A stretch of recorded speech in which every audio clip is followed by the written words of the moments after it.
อย่าสาดอ้ายถ้ามาจังสาดทำอ้ายสิไปเอาบุญก่อนข้าวหนึ่งเขาสิฮดน้ำอ้ายสิไปเอาบุญก่อนถ้ามาจังสาดฮดแต่ตีเจอด่านอีกด้านหนึ่งจิเป็นกูโหรอดกับเด็กน้อยก็ให้เขาสาดให้เขาฮดตีนโหดรอรถโหดรอรถเอาโหดรอรถเอา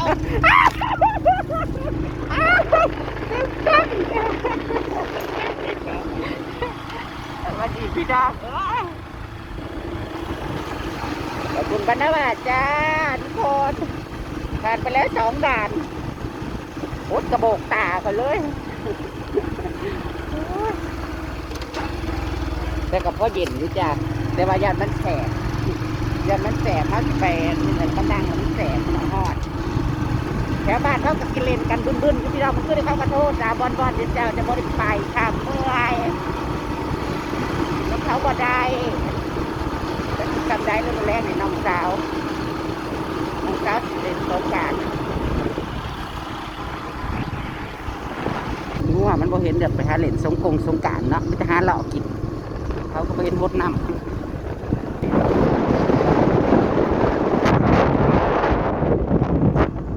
มีร้านค้าหลายร้านเลยแรงก็มีหมอลำจ้าบ้านนาบ้านถึงเลยจังสิบ่มีคนสาดน้ำมาเด้อจ้ามากินบุญบ้านตุ้ยกันทุกคนไม่มีใครเล่นน้ำเลยทำไมไม่มีใครเล่นน้ำเลยโอ้ยแล้วน้องกระหล่ำมากนางโอ้บ่าวนนทรงอีมือนี้คือแต่งตัวทรงอีไปให้เขาสาดน้ำแท้แต่งตัวดออยากแต่งตัวดอแต่เช้าโอ้ยอยากกินน้ำสะอาดสวัสดีจ้าบุญบ้านตุ้ยเด้อจ้าพี่น้องเอากระหล่ำพี่น้องมาเด้อบุญบ้านตุ้ยมือดีเด้อฮอนก็ฮอนว่าสิแต่งตัวล่อไปใส่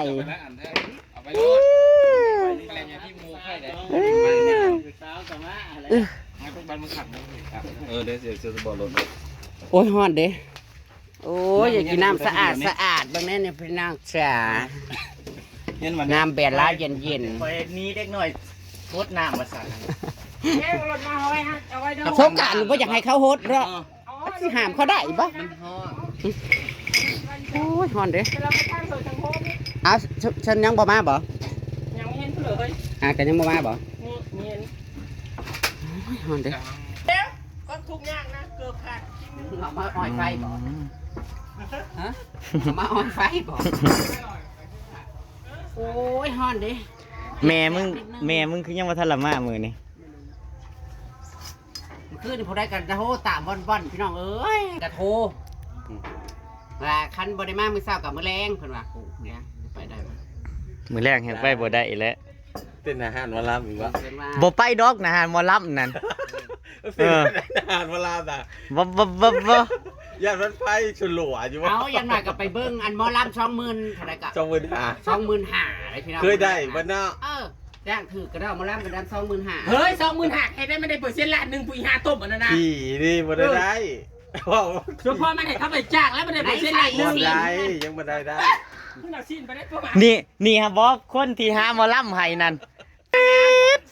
ผู้จัดหางานนะฮะผู้จัดหางานหมอลำให้คือผู้นี้ได้นำมาลำถือว่าก็ว่าได้เปอร์เซ็นต์หมอลำมาสั่นตุ้ยว่าพี่น้องถ้าใครอยากจ้างหมอลำมาติดต่อมาทางนี้ก็ได้เด้อนี่อันนี้คือผู้จัดการหมอลำนี่นั่นเอาตัวนี้เปอร์เซ็นต์บ่ธรรมดาเอาทุกอย่างอ่ะลีนี่นั่นได้ขอไว้ดี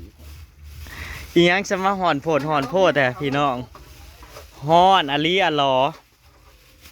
ฮ้อนแบบบ่มีหม่องอยู่เล่นน้ำนอนน่ะรับตื่นเต็นท์อันนี้น่ะมันฮ้อนพี่น้องเต็นท์อันนี้น่ะ มันฮ้อน ยังกับมันอุณหภู อา มิ กาศมันร้อนเนาะ กันนั่นแหละมาบวกกับเต็นท์นี่มันนอน อันนั้นไปข้ามมาให้ได้เฮ้ยสิจิรา ช่วย ย่อออกทางพูดอะไรกัน บ่ แล้วก็สิ บ่ได้หมายความว่ามันบ่ดี เพียงแต่ว่าช่วงนี้อากาศมันร้อนแห้งมันมาบวกกับเต็นท์ตัวนี้มันแห้งร้อนร้อน อันนั้นมันดีเปล่า สิได้ ย่อออกได้ยึดตุ้ยนะ ได้เนี่ยกันบันยอ ไฟจับได้แล้ว ให้เขาได้แล้วเขาชี้ใช้ท่านนะครับ เราจะรวน แต่ไอ้แขกเฮ็ดมันจะประเทศว่าขาซีแล้วเขาประเทศได้เขาจะบอกปิดวะ ปล่อยผมมันชอบกลัวนะ อาบน้ำล้างของเล่นผู้ใหญ่ย่างเจ้านั้นไม่เสียว แล้วกินว่าไง ต้องเล่นผู้ใหญ่นะขาให้ขายบะแหงมาล่างให้ก่อน โอ้ยซอยไปแล้วนั่น แหงคือได้สิล่างให้ซิบเฉยด้าน มันบ่ล่างมันสิล่างให้แขก ไอ้ มันอะไรสิได้ล่างให้นั่น ได้เมียนเบิดบ่ คือทำแอล คนเฮ็ดให้สิเมียนให้เนื้อให้สิเมียนให้มันเมียมัน แล้วล่อเป็นพิเศษนึง กินกระปุ้นแล้วกันลาบก้อยเนื้อตอนใหญ่ๆเลยบอก ผู้สาวบ่รออย่างได้ผู้สาวสิมาหามื้อนี้มื้อ ข้าว บุญ จักเอาอยู่ชิ้นควายก็ได้เข้าว่าจักตัวเหลือแล้วเขาคุณจัก มี บ่ บ่ มา ข้าว สิกินดีนะมะ มีบ่ข้าวหน่อยนึงเอามันขึ้นหยาบ เป็นน้ำมีด จักเข้าว่าวันจะงี้แต่เขาบอกขาค่อยกระพวกแล้วเขาบอก เสียดายมื้อคืนนี่เด้บ่ได้ไปหาแม่ๆมันเมื่อย มาเขาสกินเนี่ยมัน2 มื้อ3 บ่ มื้อ ครับอันจะบ่ต้องเสียดายดอกมื้อนี้วันที่15มื้ออื่น16ก็ยังกินอยู่ เงินหลอดอีกเด้ น่ะเจ็ดก็ยังมีรายการเยอะนะกันได้ยันแต่เจ้าเมื่อยก็ โอ้ยสุขภาพ ข่อยนอนจนบ่ได้อาบน้ำมื้อวานข่อยเมื่อฮ้อนๆนะ ก็ห้องเอเลย ชาวห้องแอร์แล้วก็นอนว่าสั่นน้ำบ่ได้หา ตามแล้วนี่นะข่อยน่ะไปข่อยก็บ่ได้กินได้ข่อยกินบ่ได้เขาจะกินแต่เบียร์กินกับเจ้ามื้อน่ะก็เที่ยงตี3เอาบางๆเนาะมันจะมีสองเท่าก็คือบ่เห็นในเฮือนน่ะ แต่เจ๊ มีธุระ อยากไปนี่งาน มาซอยศีลจะลวนศีลล้วนศีลกินพี่น้อง กำลังก็หาซื้อ ไอ้สีเอาผู้สาว แล้วเท่าไหร่2วันนี่ โอ้ยเอากินแล้วนะ ไอ้สีเอาผู้สาวมาเฮือนมามือบุญบานนี่ เขาจะมีกระเขา บ่มี ผู้ใดก็แกงหัว เรียนผู้สาวใส่หมวกแดง อีอาดบ่บ่แม่น ว้าวมันมาแม่น รถสีขาวบ่แม่นเนาะปลัก มา แล้ว ลั เนาะ กแล้ว รถสีขาวขนาดนั้น แต่มันคือมันอยู่ที่มันใส่เสื้อเมื่อกี้นี่นะคือคืออีอาด นี่ ดี ที่แรกพออยากว่าอยู่เลยมันรถจีบขาดเลยนี่ก็เลยว้าว นิดหน่อยบ่ได้ออกลูกลายเบาๆบ่ ออกแล้วเด้ นิดหน่อยบ่ได้ออกลูกลาย ออกแล้ว เบิ่งมันเหยียบไก่พักเฮ้ย เอาให้ใกล้ภาค ไก่พักแล้วก็ออกพันเหยียบตายน้ำ2ตัวได้เหลือ13ตัวนึง ทั้งคนน่ะเฮาก็ออก16 17ตัว โอ้อันนี้นั่น มี แต่ ง ไก่ วด น่ะ นี่ เนี่ย จะเพิ่นไข่ซ่อนกันแลได้ลูกออกมาแลได้ลายแต่9น่ะ18 9หน่วย10หน่วย ตั้งมาได้ อันนี้ ยังไง นะ แม่ แม่ ก็ ตั้งมัน แม่ ไม่ ตัว เป็น เช้าหน่อยแต่ผัดเจ๊กอีหยังไก่บ่คือตูดเป็ดตัวได้แล้วขับไปจอกไข่กำลังเป็นลูกก็2หน่ กิ วน ย บ่ บ่ได้กินเจาะ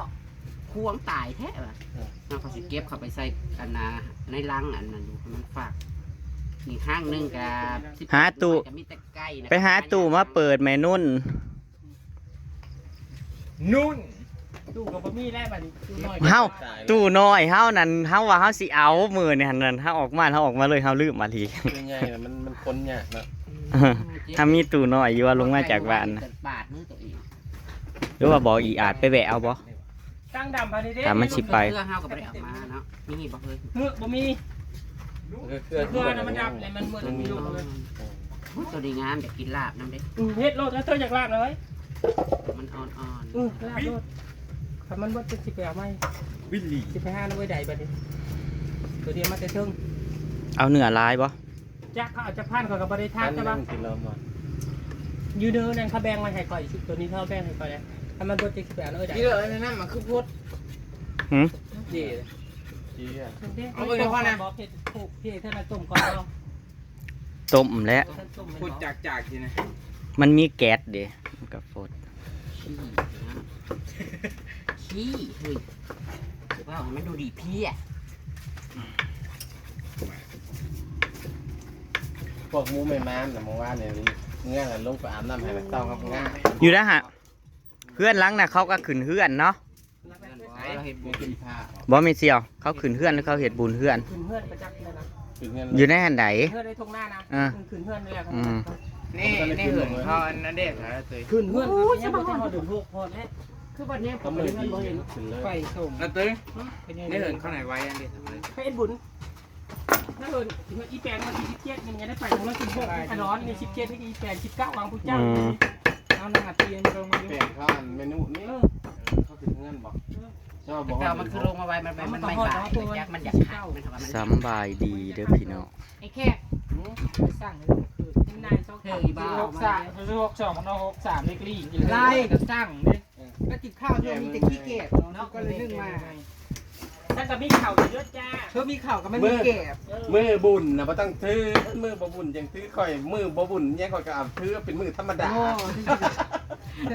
ฉันกินหมู่บ้านแล้วฉันว่าโอ้มันมีแต่เก็บแล้วฉันก็เลยนึ่ง แก่มาลีและข่าวนะครับคือ สีห้องอีหยังสีอันนี้นี่ ห้องสีแห้งยันห้องสีน้อยห้องสีน้อยข้างไหน ซีน้อยกับบ่อเต้านะ พัดเอาไปนะ เต้าบ่ ข้าวมัน บ่เฮ้ยอาจจะมีห้องซีน้อยนะเขาเปิดพัดลมใครเขาเปิดพัดลม มันนิ่มได้แต่มันดำเขาไม่เสียตุยมันนิ่มแต่มันแหลมันบ่ได้ดำมันแหล ข้าวนะคันมาอุ่นเขาสิซองแล้วจ้ามันเป็นอีหยังแห้ง เนาะ กระเด็นเข้าเลย มันเหลวนึงแม่มาแค่นเฮ็ดอันนึงเพื่อเดียว แห้งกินแซ่บเนาะ เป็นตะกิน แต่นี่ผัดแข้งกระแดงเงี้ย เนี้ยจะเป็นเนี้ยมันชื่อมันกินแล้วก็เพาะ สีล้วนนะ ไอ้มาเอาคนละเครื่องเลย ลงมักซิดาไปเมื่อเช้าเนี่ยพ่อมัดกันถือข้าวโพดตี ไปแจกวะ บ่เขาจะซื้อ ไปแจกร้อยไปทื้นต้นมันอะไรได้ฮะนะ แกก็ซื้อขายโล50 จะอ่อนเลยนะพอเลยต้นที่ด่าเราเลยกินกันดำน้อยถ้าเราได้ทื้นได้กำไรเลย ซุ่มกุกี้ดิครับ กำไรแต่ปีแล้วนี่พูดแต่ปีแรกเลยมักซิดานะจนงาหักปีนี้บ่ดกปานใด รอซื้อน้ำไอ้นั่นพอบ้านในบ้านนะปีก่อนน่ะซื้อกินน้ำละ เจ้าสิสั่งมาขายถ่าซื้อโลด นี่เป็น โอ้ยสวยงามด้วยมันเนี่ย บ่ทัน คือ สิ สมัยนี่สีสมัยเลย สีสมัย แนวมันเฮมนอนอยู่นี่น่ะ มันแห้ง โทรศัพท์แบบนี้มันคืออยู่โลกคิดนั้น ใส่ เมื่อวานบ่ได้ลงเลยลงแค่เก่านี่ กวนหูมีซองผัดลืมปฏิบัติ บ่ได้เรื่องแล้ว อีผู้จัดการมันมาบ่ มันห่อนโพดเลยมันเอามือละขี้ ผู้จัดการยังมากกว่าหอด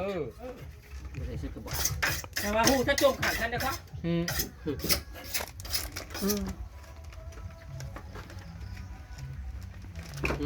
จักร้อยเอาสีนี่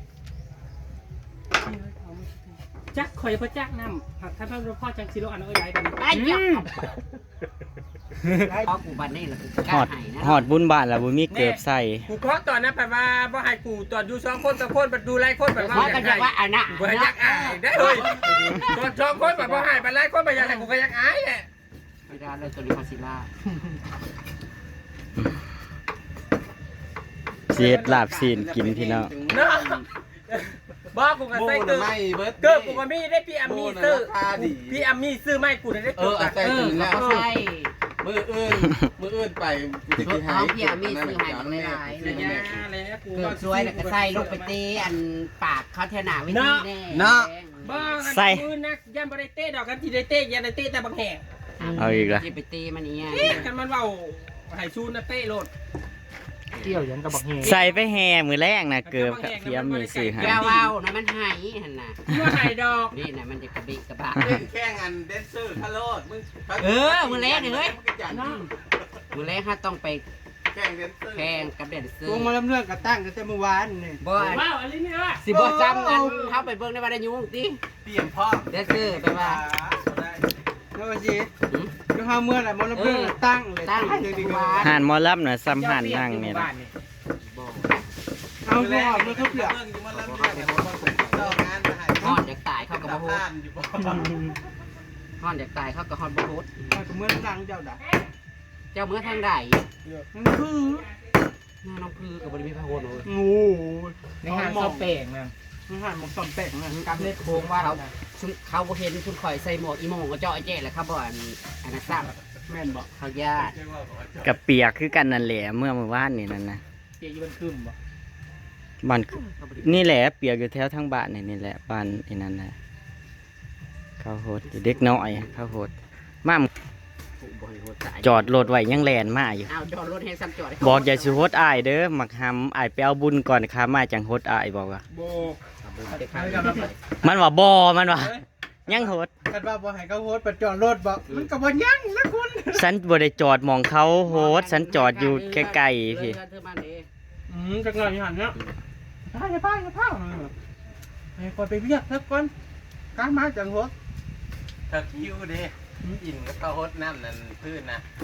อันลบอย่าตกคอนโลดแม่พาไปส่งใกล้น่ะพื้ คื น นอีกเขา เรียน น้ำ สลึงนี่ดิว่าอยากลบน้ำครับเลยก็อยากเง่งลบ คือบ่พามานํซะ โบมาแต่เดี๋ยวนี้น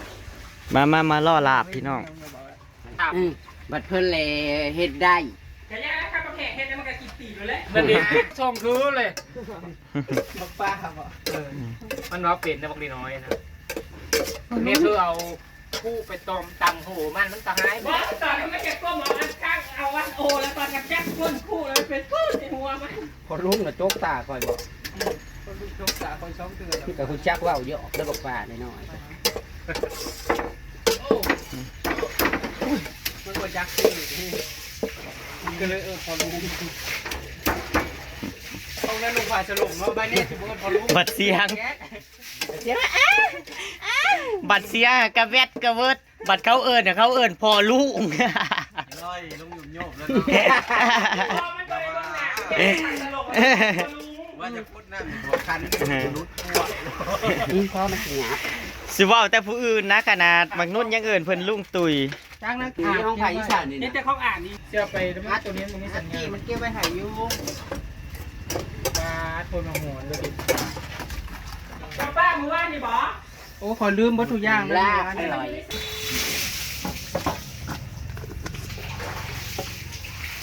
บุญวัน อันนั้นจะลวน กับมวน อันนี้จะละ เกลืออยู่ไหนเลย เกลือเหรอนี่ไงนี่ไงแต่เราไม่มีส้มใส่ข้าวโพดในนั้นเราไม่มีส้มใส่น้ำปูน้ำปลาน่ะอยากจะพงขนมนมเนยนะอยู่ไหนเฮ้ยน้ำปูน้ำปลาไม่มีนี่นะโอ้ย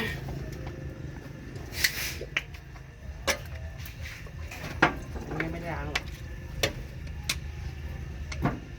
โอ้ย บ่ได้ไปชิมขับปุ่นเพื่อนน้องสาวจ้ะเนาะไม่เสียว เราได้ไปอยู่แล้วดอกด้วยว่าอ่านมันแวกขยิกาดบอกเปิดต้องบริโภคกุ้ยซ้ำนี่มันมาเร็ว11 โมงเดือนมันแวกขยิกาดเนาะ มันมีเวียกไปบ่จักมันมือ สั่งได้ผักหอมงามๆกับโบโฮสไว้นี่ ผักหอมในตู้เลยได้เต็มอยู่ประเด็ดไว้แล้วในตู้นั้นแต่พอหอมปีหอมแก้วเนี่ยมันตายมันจะไปผักหอมน้อยนะในตู้เลย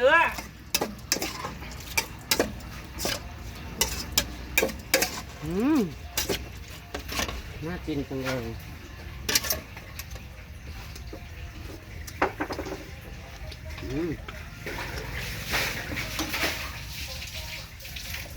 กินอยู่หน้าบ้าน หอมน้อยในตู้นั่นขนาดเด้อบีเลยหนาวไหมรอบลงไหม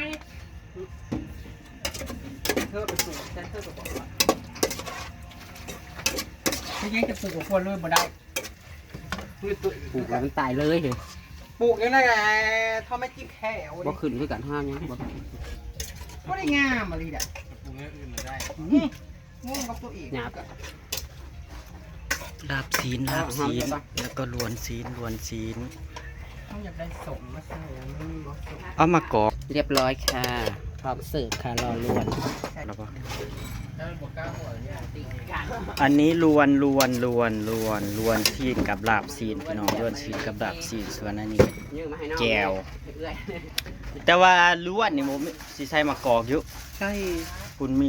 นัก เล็ดใบ ๆเหมือนกันเรา ถ้าเจียวกันเลยทุกคน 50 บาท แก้วบี้บ่ จากเดียวแกมากอกโอ้สมบูรณ์สุกเธอเคยมากอกงาน คือส่งน้ำใช่บอก ไม่บดมือนี่นะ อืม ปิ้งก้นน่ะ กินก่อนน่ะ จี๊ดสมาเลิศเลิศเฟอร์เซอร์แถมมือนี่มักนุ่นบ่ดำลายไหลไก่มันหูไปมือนี่นั่นเบิ่งแน่นุ่น เข้าห่วง คุณ ด้วยน่ะ หน้าฟัดกระดอนุ่น เตะอยู่กูว่า เบิ่งแน่นุ่นเบิ่งแน่พุ่นมึงไปย่างเทียมขางเลยโอ้ยแกแม่นดึงขึ้นสูงเห็นแต่เอาเหมาะอยู่ เฮ็ดไข่อ่อนโตนอยู่ในกระสุนไม่ยิงบ่บ่ต้องเอาหุ่นพุ่นตุ๋ยเอาลงอีเอวนั่น สมาโพดแถมมือนี่นั่น คือจากเซิง ใช่แล้วน่ะบ่มีตัวบ่ อันนี้นะมันจะบอก ปี๊ดแม่นางถ้าแม่นว่าเจ้าใส่สูตรนี้ไปแห่แม่เสียมันสิเกิดหยังขึ้น เอามาปรุงมาใส่ตุ๋ยเอามาปรุงมาเฮ็ดเป็นนมตุ๋ยอีกนั่น ใส่หมักปรุงเนาะเอาแหละผมปลอมผมวิกผมเด้แม่เสียวเอาวิกผมมาใส่ การเอามาให้ตัวนี้ส่งนี้ดอกสิ เขาว่าที่ซื้อผมปลอมเงินนางคารหายอยู่ในโน้ตที เฮ้ยหมักนุ่นมันยิ้มอยู่ใดยิ้มอยู่แน่แล้วก็ยิ้มอยู่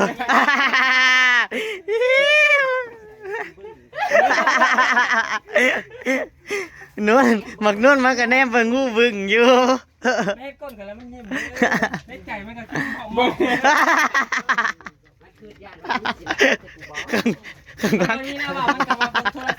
ข้างล่างมันตลกไหน เอาเห็นก็ใส่หลายแล้วสุด ตู้เลิศเลิศเปิดเซิร์ฟเปิดสี ไปพ่นเจ้าเสียไปทั้งหมอกไปกับจิมคนไปบ่ดีแล้วอยู่ทั้งหน้าบ้านไปจังเย็นแห้งเถื่อเด้อกับลุงโทยเอาการนี่โบงไปเลยเด้อ จะก่อกับมันมวนๆแน่ ไป เอาเกินนี่ลำเข้าไปทางซอยโอ้ หมักนุ่นเป็นตะกินข่าวแสบแถมมือนี่ แซ่บเนี่ยมันงาม ยาว่าน่ะใหญ่รักป่วยอย่างละอย่างมันบอกมาบอกคุณ จากดูมันแม่เขาอาจจะ สมมุติแม่นางใส่สุริเนาะหมักนุ่นกับแลนไปอุ้มถิ่มลงน้ำ เนาะแล้วพอดีแล้วใครกันกอดข้อมันไปกันเดียว ขอโทษอุ้มแม่นางตุยถิ่มลงน้ำเด้นางใส่สุดนี้มา อุ้มเลยนะนน อุ้มเนี่ยนะนุ่นให้จักคลิปเนี่ยไว้ ทำดอกมันนี้จังนั้นมันปล่อยอุ้มขา แต่อย่าเฮ็ดอย่างเดียวเฮ้ยอย่าขาหันศพเรา ไปเบิ่งแน่เฮ้ย เดี๋ยวผมดู เมสซี่เอาใส่โอ้ย โต๊ดน่ะจะส่งโอ้ยมาเด้อพี่น้องเอ้ย มาเด้อพี่น้องป้องปลาย ขอบคุณจังเอาลงทีหลัง เฮาสิกินข้าวปุ้นเฮาอยากกินข้าวปุ้นอยู่วันนี้ มีเจ้าไปตั้งใส่เนาะ ไปพี่น้องงำลาพระจากพี่น้องตามคลิปหน้าเด้อพี่น้องเด้อขอบุญขอบคุณเด้อที่เขามารับชมพี่น้องสิมาเด่นนะเบิ่งแน่สุดแม่นางน่ะพร้อมแล้ว ฉันก็จะไปเปลี่ยนสูตรจ้า ไปพี่น้องสวัสดีครับผมตามคลิปหน้าพี่น้อง บุญบ้านตุ้ยๆพี่น้อง ตุยเตยตุยเตย